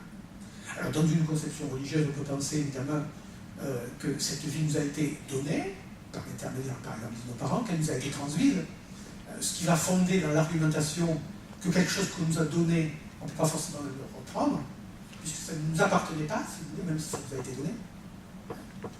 Donc quelque part, il y a cette idée que la naissance, c'est pas quelque chose, si c'est quelque chose qui n'a pas été choisi, c'est est-ce qu'on a le droit de naître pour avoir un sens? Par contre, on pose le problème de savoir si on a le droit de mourir. Alors, il y en a qui pensent que mourir est un droit que l'on peut exercer au nom d'une liberté. Voilà l'argumentation de la liberté comme utilité. Ou bien on pense que le droit de mourir n'est pas un droit. Parce que précisément, comme le disait Kant, on traiterait la personne comme un moyen et pas comme une fin. Et là, on voit là qu'il y a deux options qui sont fondamentalement différentes. D'ailleurs, la Cour européenne des droits de l'homme, là c'est point de vue législatif, ne considère pas le droit de mourir comme un droit de l'homme. C'est la question qui avait été posée finalement. Est-ce que parmi les droits de l'individu, les droits individuels et collectifs, par les déclarations de droits de l'homme, etc., on peut considérer le droit de mourir comme, en tout cas, la Cour européenne des droits de l'homme a juridiquement, disons, tranché. Alors je ne sais pas si j'ai le texte donc, ici, qui me semble très intéressant. Voilà. Alors, au point de vue juridique, la Cour européenne des droits de l'homme, dans son arrêt Preti, au Royaume-Uni, du 29 avril 2002, a déclaré à l'unanimité que le suicide n'entrait pas pour l'instant dans le champ d'aucun droit de l'homme, ni de l'article 2 de la Convention protégeant le droit à la vie. En conséquence, la Cour estime qu'il n'est pas possible de déduire de l'article 2 de la Convention un droit à mourir, que ce soit de la main d'un tiers ou par abstention de l'intervention de ce tiers ou avec l'assistance d'une autorité publique. Donc le droit à mourir ne serait donc pas juridiquement un droit de l'homme. Mais en fait, la reconnaissance juridique des droits de l'homme ne fait qu'entériner quelque part une option éthique par rapport à un certain nombre de droits.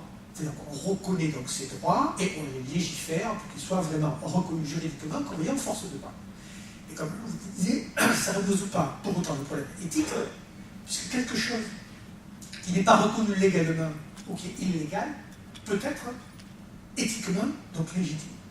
Donc le problème du droit, c'est qu'il ne résout jamais le problème éthique. D'ailleurs, même au niveau de la politique, j'ai été extrêmement frappé, parce que chaque fois qu'il s'agit de voter une loi de bioéthique au niveau du Parlement, c'est un des rares cas, si vous en connaissez d'autres, ça serait intéressant de les connaître, où il n'y a pas de discipline de parti. Il n'y a pas de mot d'ordre. C'est-à-dire que chaque parlementaire, lors du vote d'une loi de bioéthique, doit décider en son âme et conscience ce qu'il va voter, sans être contraint quelque part par la consigne de son parti. Alors c'est extrêmement intéressant parce que c'est une irruption de l'éthique personnelle dans le champ de la politique, et notamment dans le champ de la politique partisane, qui me semble extrêmement intéressant de ce point de vue. Dernier point, dernier angle d'attaque, si vous voulez, donc philosophique, donc je vous disais, il y a la question de l'éthique, qui intéresse toujours donc, les philosophes comme un de ces champs privilégiés de réflexion. Il y a la question de la vie et de la mort, notamment autour du suicide et de l'aide au suicide médicalement assisté. Et il y a le problème de la dignité, troisième angle d'attaque. Et quatrième angle d'attaque, la question dont il a été question tout à l'heure, du consentement éclairé. La question du consentement éclairé est une question qui est importante parce qu'elle est au centre du débat. À partir du moment où, je ne me souviens plus exactement, en 89 ou 2002, avec les premières lois donc sur l'éthique, où on a commencé à admettre qu'un patient avait des droits. Ça, c'est quelque chose d'extraordinaire. C'est la continuation dans le domaine de la santé, si vous voulez, de la question des droits de l'homme, comme on a continué avec des droits, par exemple, de l'enfant, accordant le statut de personne à part entière à l'enfant, qui avait été jusque-là considéré absolument comme un binaire sans droit, ou ayant peu de droits en lui-même. On avait plutôt des devoirs vis-à-vis de lui, que lui n'avait des droits. Donc on voit progressivement l'approfondissement de la démocratie par le fait que les droits s'étendent à un certain nombre de catégories. Ça a été les femmes, ça a été les enfants, c'est maintenant donc les patients. Et c'est extrêmement intéressant parce que ça, c'est une véritable mutation de société à partir du moment où les patients ont un droit. Parce que les patients sont dans une relation totalement asymétriques, parce qu'ils sont dans une situation de faiblesse, de vulnérabilité, qui fait qu'ils ne sont pas à même de pouvoir spontanément, comme ça, si vous voulez, donc, discuter, argumenter, d'abord parce qu'ils n'ont pas la plupart du temps donc, les connaissances, si vous voulez, mais surtout parce qu'à un moment donné, ils n'ont plus le pouvoir, quelque part, disons, sur leur propre santé, parce que dès qu'ils sont pris en charge par la médecine, si vous voulez. C'est ce que Rouen Eugène, philosophe français, appelle le paternalisme médical. Et le paternalisme médical, c'est l'idée que le médecin connaît mon bien.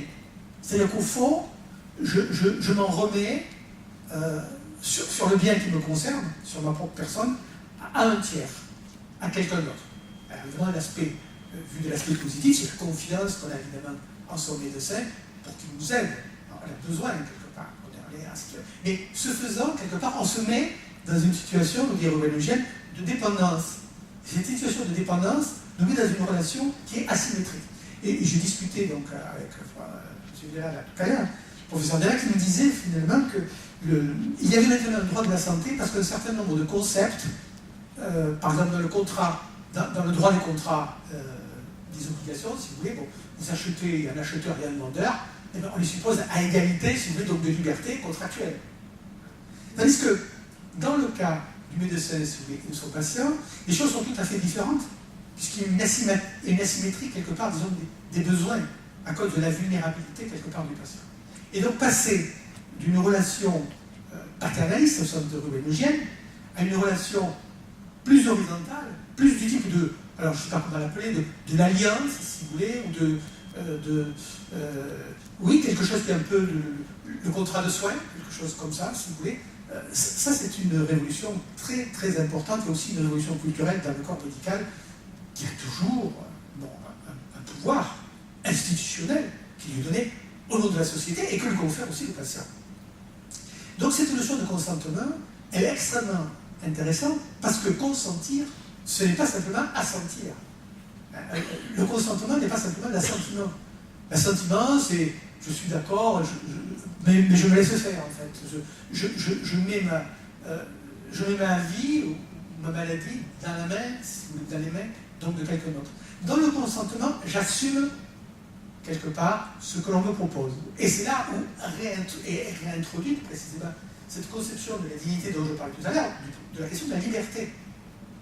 C'est-à-dire que quelqu'un, par exemple, qui refuse des soins et dont le médecin est persuadé que ça lui ferait du bien, qu'avec ces soins, il irait mieux, et bien la possibilité du patient de refuser le soin, malgré, parce qu'il est demandé dans la loi médiatique quand même d'essayer de persuader, que le médecin essaye donc de persuader le patient, montre bien que quelque chose, vu du côté du patient, a creusé, et ça c'est toute la démocratie, le mouvement de la démocratie, une autonomie, c'est-à-dire une façon de décider, si vous voulez, par soi-même, indépendamment de la situation de vulnérabilité ou de fragilité dans laquelle je suis.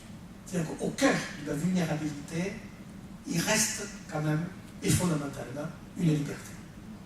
C'est pour ça que la question du consentement éclairé, alors consentement, mais alors, éclairé, parce que c'est un consentement en connaissance de cause.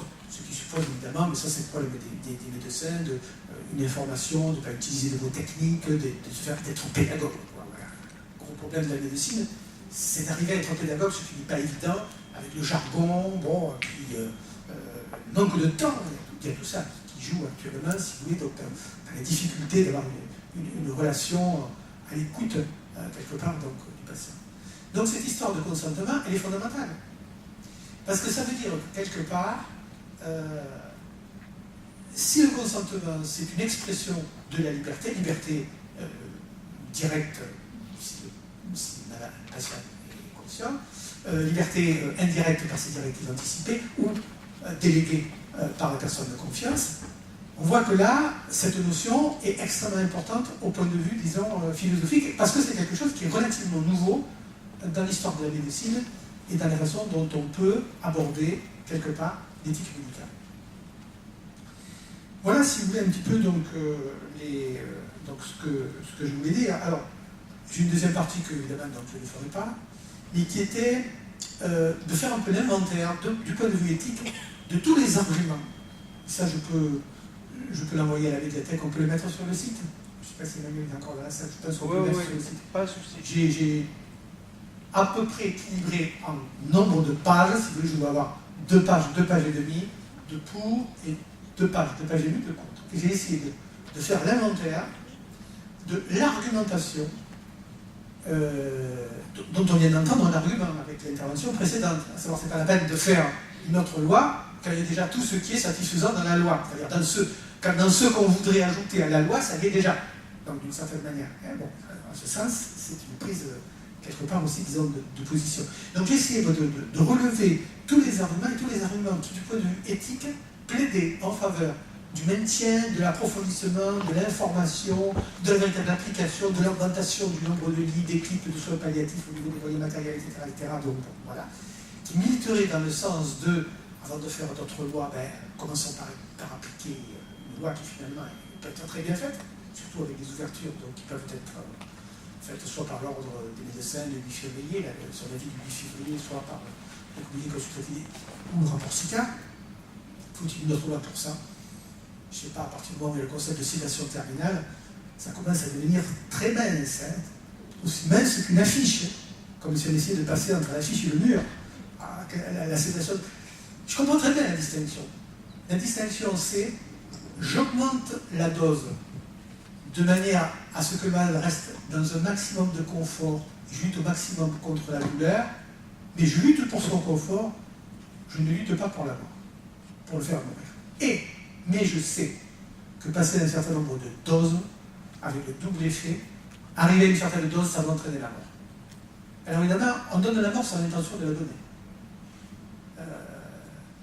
Donc, en droit français, alors je ne sais pas ce que dirait le juriste, donner l'intention sans l'intention de la donner, c'est donc plus une tentative d'assassinat, ça reste un homicide, ça serait ça en droit. D'accord, merci. Voilà, donc, voilà. Alors, ce qui fait que finalement, donc, les affaires sont extrêmement, disons, embrouillées. Et voilà, la situation du juriste, elle est très intéressante. Il se demande si finalement, c'est la peine de faire une loi, comme ce qui est souvent demandé, c'est déjà dans la loi, mais pas appliqué. Et, par ailleurs, il y en a qui veulent aller beaucoup plus loin. Qui trouvent que finalement, donc bon, pourquoi s'en tenir finalement simplement à la fin de vie, incurable, etc. Pourquoi quand quelqu'un n'en a pas marre de la vie, par exemple, et le réitère de manière permanente, etc. Bon, enfin, je commence à développer des arguments, je ne développerai pas ces arguments, j'ai 5 pages d'arguments pour, arguments contre, je vous propose de mettre sur le site de la médiathèque, comme ça vous pourrez, de manière à pouvoir un petit peu maintenir mon temps, et si on en rediscute pendant les débats, là je pourrais développer tel ou tel argument. Voilà, je crois que j'ai juste tenu ma demi-heure.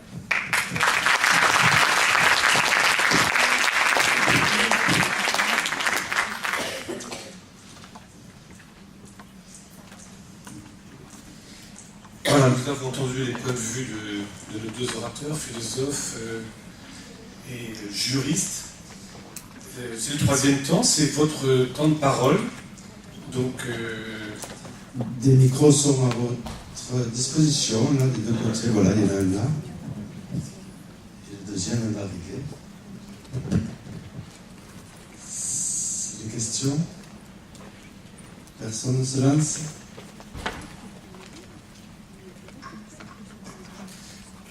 En attendant la première question, je vais revenir sur votre dernière phrase, la différence entre sédation et euthanasie, et vous l'avez bien formulé, je trouve, c'est l'intention qui me paraît être la chose essentielle. Quelle est l'intention dans le traitement? Parce que quand vous dites je sais que si j'augmente les doses, je vais entraîner le décès du patient, mais non, je ne sais pas ça.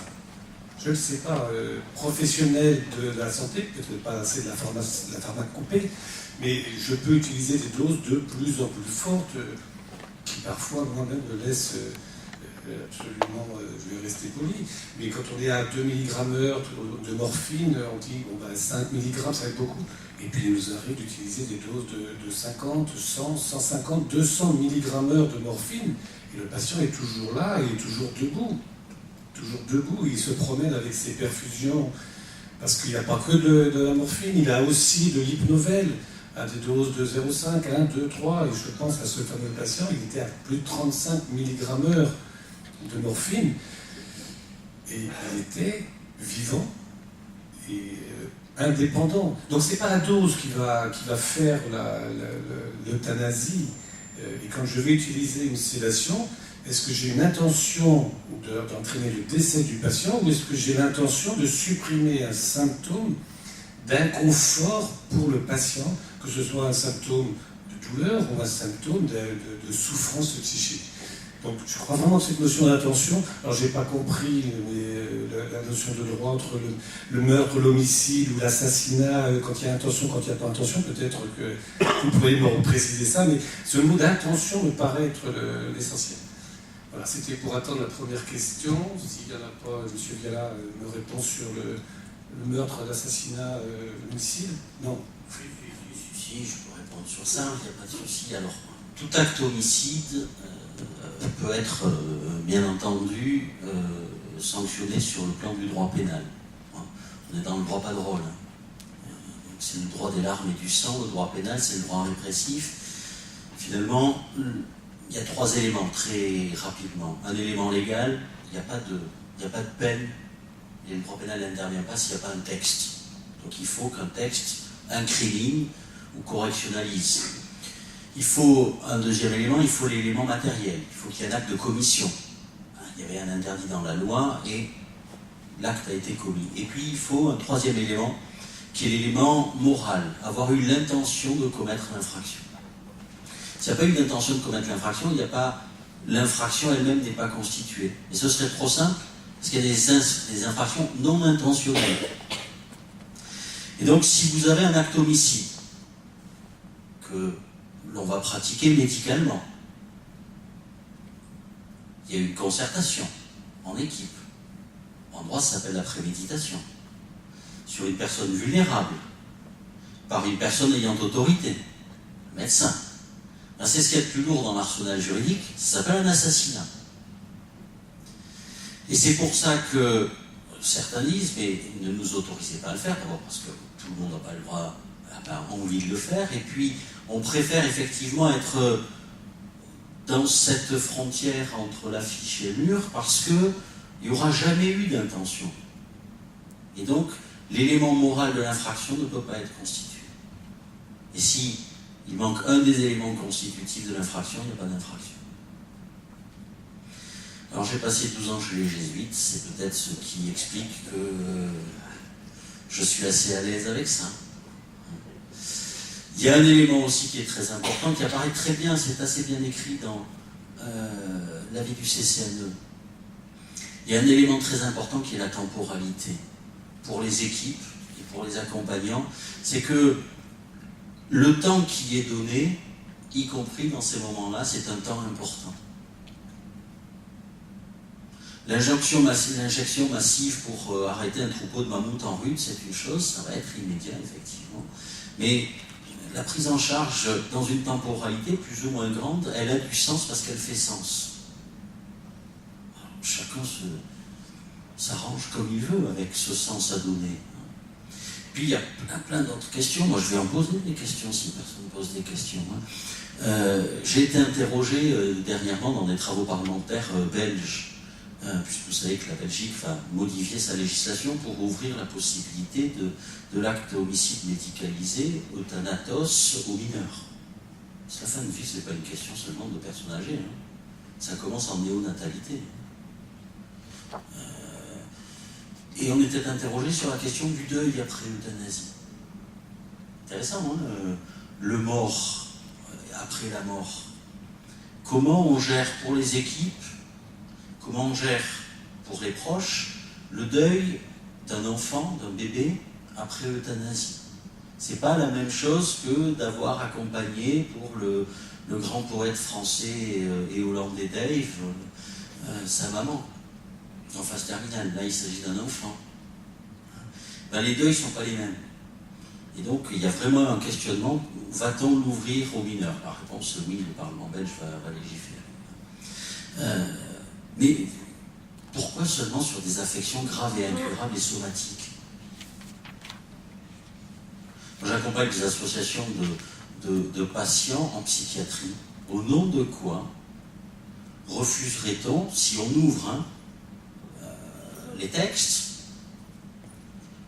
et vous avez bien compris, moi mes doutes, c'est pourquoi on ferait une loi si les choses qu'on veut mettre dans la loi sont déjà dans la loi. Après, si on dit il faut mettre des choses nouvelles, le technicien du droit dit on peut tout accompagner. Je rappelle que le Reichsrichter-Müller était autorisé par un certain Adolphe H à provoquer la mort de grâce. Comparaison n'est pas raison. Mais malheureusement, les juristes sont capables de tout accompagner, y compris la loi sur le statut des juifs. Donc, méfiez-vous des juristes. S'il faut l'écrire, on l'écrira, il n'y a pas de souci. Mais à ce moment-là, où déplacer la frontière?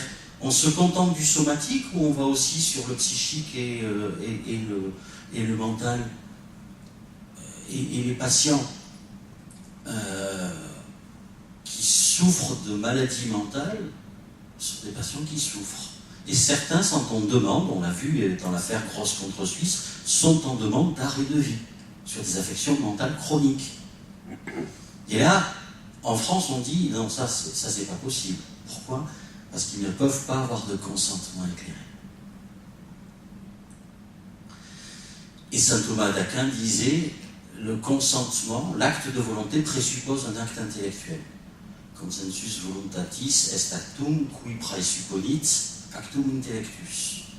Donc le patient doit, pour qu'il y ait un vrai consentement, faire cet acte intellectuel, c'est-à-dire qu'il faut, pour le médecin, hausser son niveau de compréhension, à raison de cette dissymétrie de la relation. Et on dit c'est pas possible avec un malade mental. Faux. Ça dépend de la pathologie. Le dépressif chronique dont on n'arrive pas depuis 10 ans, depuis 15 ans, depuis 20 ans à traiter de sa dépression, n'a-t-il pas droit lui aussi? La personne souffrant d'addiction qui est à sa 15e cure de désintoxication et qui tous les soirs va se faire un DAB, un distributeur automatique de billets, c'est comme ça qu'ils appellent une petite vieille. Ça court moins vite quand ils prennent le sac. Vous croyez qu'ils ne souffrent pas? Moi, je suis persuadé qu'ils souffrent. Est-ce qu'il faut aller jusqu'à autoriser l'acte létal? Je ne suis pas convaincu, mais je peux comprendre que certains en fassent la demande. Et là, on dit curieusement, ce qu'on ne dit pas pour les patients atteints d'affections somatiques, ah mais ils peuvent toujours se suicider. Ben oui, parce qu'ils sont physiquement autonomes. Ben oui, les autres aussi, hein, pas tous. Est-ce que la frontière doit être placée là? Donc encore une fois, je ne sais pas, j'ai des doutes, mais déplacer le curseur, ça ne règle pas la question.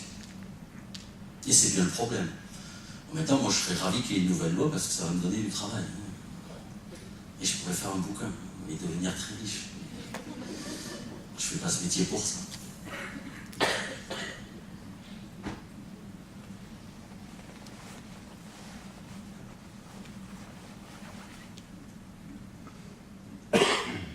Moi, simplement, je voulais dire que c'est la deuxième fois que je viens à une séance comme ça qui parle d'euthanasie. Et à chaque fois, je suis choquée quand on parle d'assistance au suicide. Parce que, dans mon idée, à moi, le suicide, c'est un acte qui engage une personne face à elle-même. Et à ce moment-là, quelquefois, dans certaines situations, et même souvent, une personne qui se rate, elle est susceptible de dire « mais je ne comprends pas pourquoi j'ai fait ça, et si c'est à refaire, je ne le referai pas ». Et donc, toute personne qui est placée en situation de vouloir mettre fin à sa vie, quelle qu'en soit les raisons, parce qu'elle a une maladie chronique, un cancer, peu importe laquelle, ou une maladie de souffrance psychologique, est à tout moment capable de changer d'avis. Et je pense que, de toute façon, à tout instant et à tout stade, quel que soit l'âge et quelle que soit la situation, quelle qu'elle soit, on touche à l'intime. Et que parler d'accompagnement au suicide et légiférer là-dessus, c'est de dire à la personne, oh bah écoute, prends ton petit cacheton là, vas-y, puis comme ça on n'en parle plus quoi. Puis en même temps, tout le monde se débarrasse d'un problème, mais le problème il est toujours là. Et c'est facile pour tout le monde. Les personnes ont pris ses responsabilités, et puis on se débarrasse de quelqu'un qui a fait chier tout le monde pendant un certain temps. Quoi. Enfin, voilà mon sentiment. Excusez-moi, hein. C'est comme ça que je le ressens. Ce qui est très intéressant dans ce que vous dites, c'est que ça a été évoqué dans les travaux de la commission Sicard, et c'est pour ça qu'ils allaient vers le suicide pharmacologiquement assisté. Moi, j'avais tendance à dire comme vous, si c'est assisté pharmacologiquement, personne ne se ratera. Parce qu'effectivement, il y a le TGV qui est aussi efficace, hein, mais il faut penser au conducteur du TGV. L'incident passager, quand il prend beaucoup le TGV, il faut penser que derrière, il faut prendre en charge le conducteur. Dans l'assistance pharmacologique, alors je ne sais plus sur quelle législation ils ont raisonné, je crois que c'est l'Oregon, mais je ne voudrais pas dire de bêtises. Ce qui était très intéressant, c'est que quand on donne le cacheton, comme vous dites, il y a plus de 50% des gens qui ne le prennent pas. Et donc on raisonne en termes de liberté. On donne à la personne la liberté de prendre ou de ne pas prendre. Le problème, c'est que là encore, la frontière est déplacée. Et c'est ce que dit très bien le rapport Sicard. Mais quid de ceux qui ne peuvent pas prendre le cachet, le pentobarbital. Et c'est pour eux que l'on envisage un geste létal médical. C'est-à-dire que le suicide assisté ou l'assistance au suicide, je ne reviens pas sur la distinction, elle est ténue, elle réglera qu'une partie des problèmes. Je reprends un cas qui avait ému la France, qui est le cas Vincent Humbert. Vincent Humbert, vous pouvez légiférer sur l'assistance au suicide, vous lui mettrez le cachet, et puis vous direz, hey, hein, pas de bras, pas de chocolat. Et donc on déplace et on règle encore pas une solution. Donc assistance au suicide, non, suicide assisté. On va mettre le cathéter et puis on va peut-être, s'il a encore la possibilité de mouvement lingual, faire en sorte de mettre un dispositif qui va permettre de tourner la molette du... Donc on déplace. Je pense comme vous, c'est que c'est étonnant d'avancer comme ça à petits pas.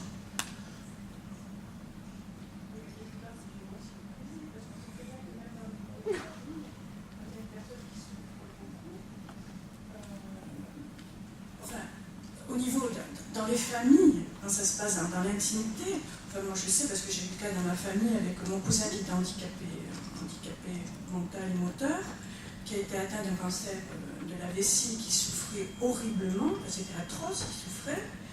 Et bon, c'était passé à la maison parce que texto, ils ont dit à ma tante, écoutez, vous savez, votre fils, pour nous, c'est l'argent facile, mais lui, il veut retourner chez vous. Pour le peu de lucidité qu'il avait, il s'est retourné chez ma mère. Il a pu retourner avec ses capacités chez sa mère, et ils ont donné les capacités à ma tante de dire, écoutez, voilà, vous avez tel et tel moyen à votre disposition, quand vous verrez que c'est trop, que c'est insupportable, appelez-moi.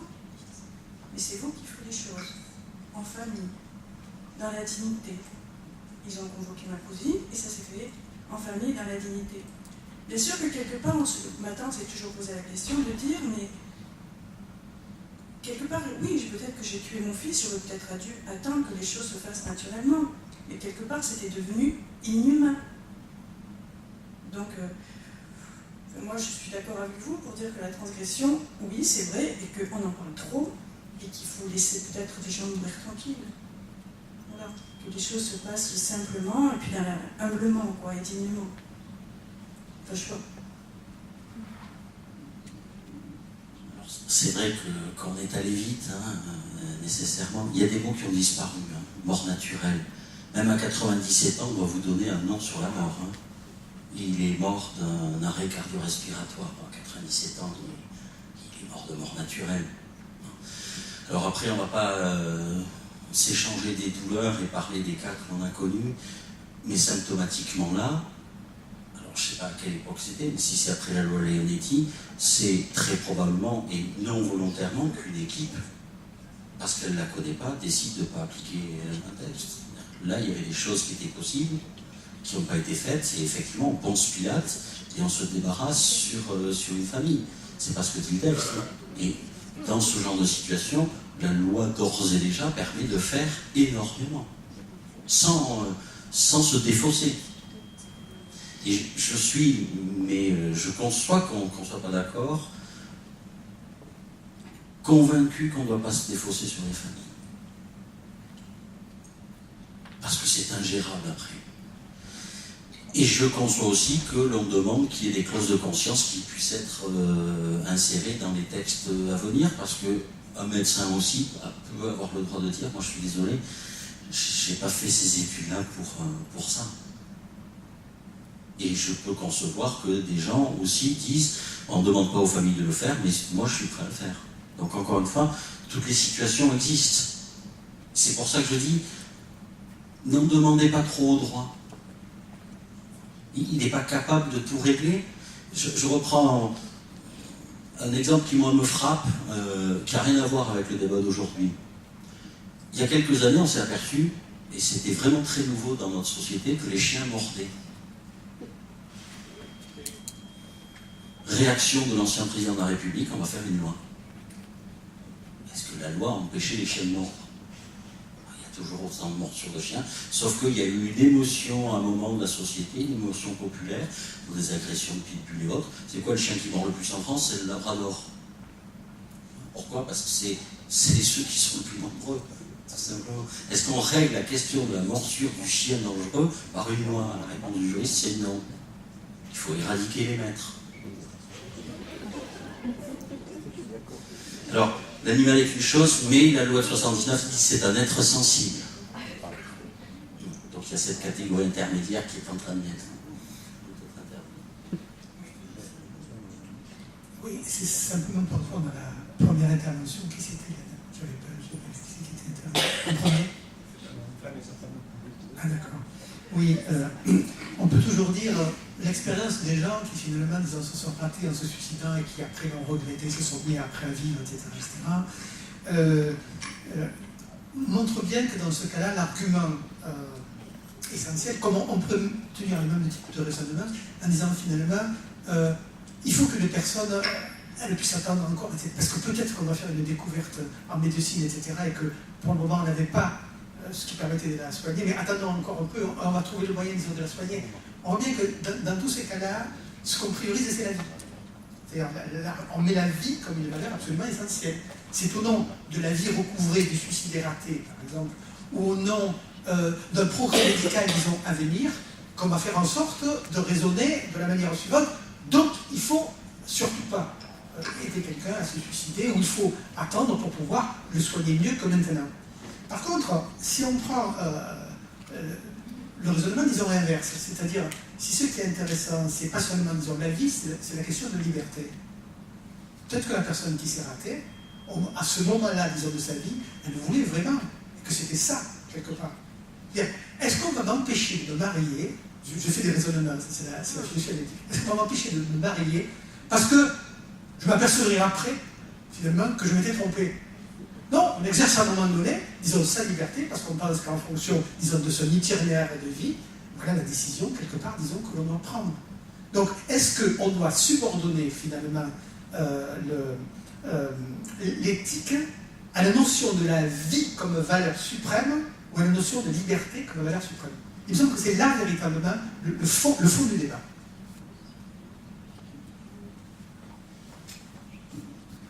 Voilà, on a dit qu'il ne nous reste plus que 5 minutes, donc on va quand même prendre encore une ou deux questions, si vous voulez vous dépêcher de les poser. Vous êtes rassasiés par les philosophes et les juristes.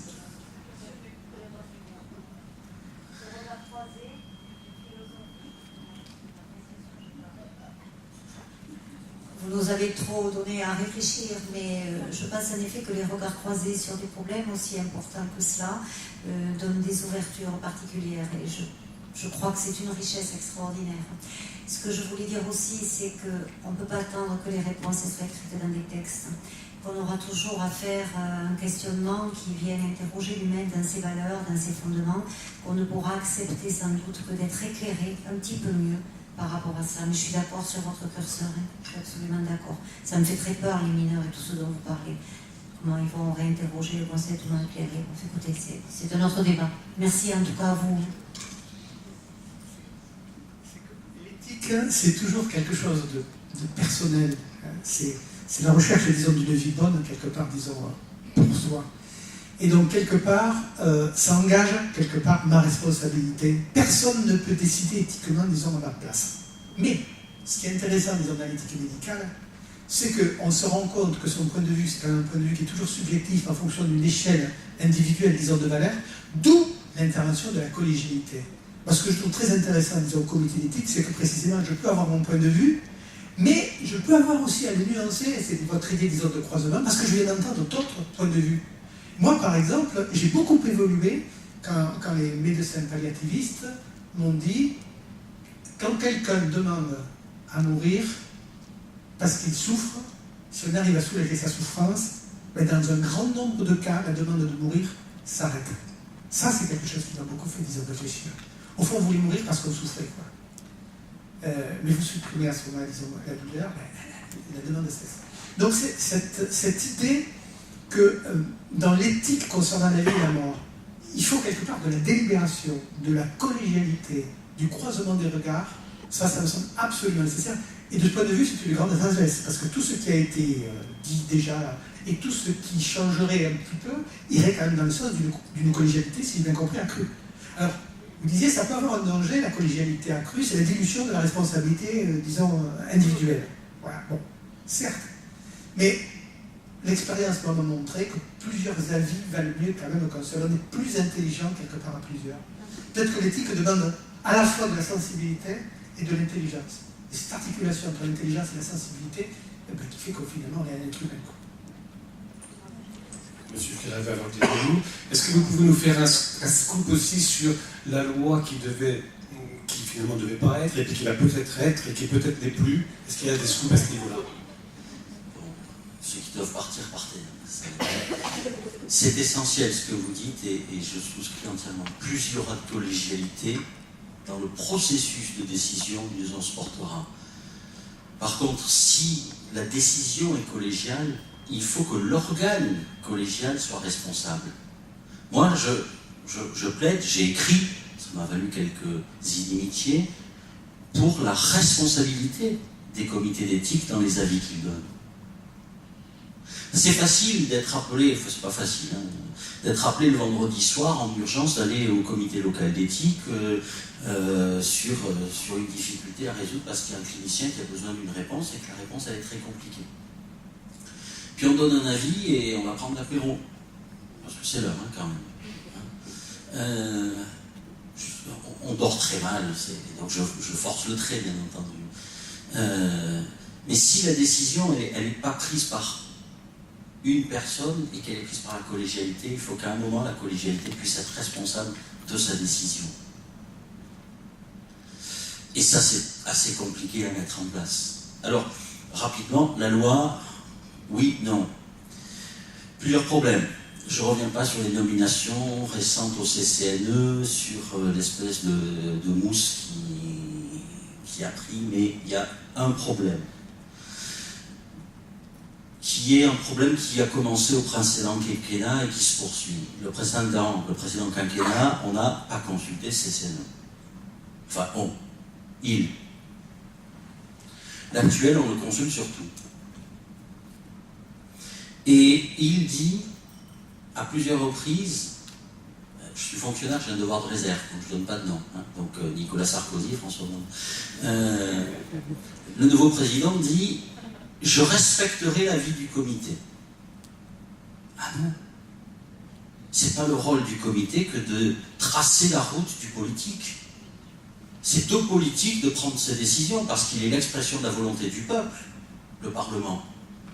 Et moi je dis, si on est en train de faire un comité d'éthique qui est la chambre qui va précéder le Parlement, alors c'est plus un comité d'éthique. C'est un conseil économique et social. Bis. Et là, il y a une dérive qui, pour moi, est un petit peu étonnante, parce qu'à ce moment-là, si cette institution éthique est la parole qui précède le politique, alors il y a une institutionnalisation du discours. Et pourtant, les comités, dans leurs regards collégiaux croisés, sont là justement pour dire tout le champ des possibles. Tout est audible en éthique. Hein. C'est Ulysse et les sirènes, hein, vous vous souvenez? Ulysse, il met la cire d'abeille à ses rameurs pour pas qu'ils se jettent à l'eau, mais lui, il veut tout entendre. Quand on fait de l'éthique, on doit tout entendre. Tout le champ des possibles. Par contre, passage de l'éthique au droit, hein, le passage de l'éthique le droit, disait le rapport Bréban, c'est le passage du possible au souhaitable. Ulysse, il a les oreilles ouvertes pour tout entendre, mais il est attaché au mât. Un homme, ça s'empêche, disait Camus.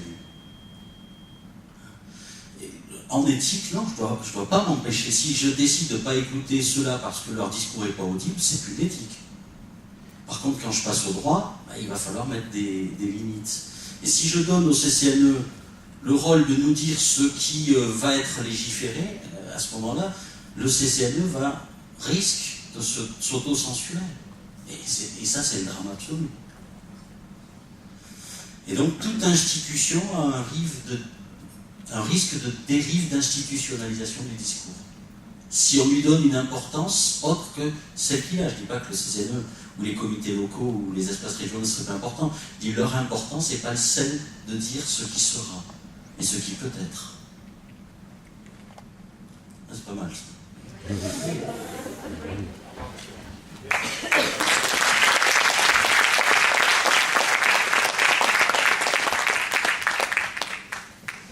Alors demain, si vous avez apprécié l'intervention de M. Tozzi, vous pouvez le retrouver sur les allées, puisque demain, ce sont les allées du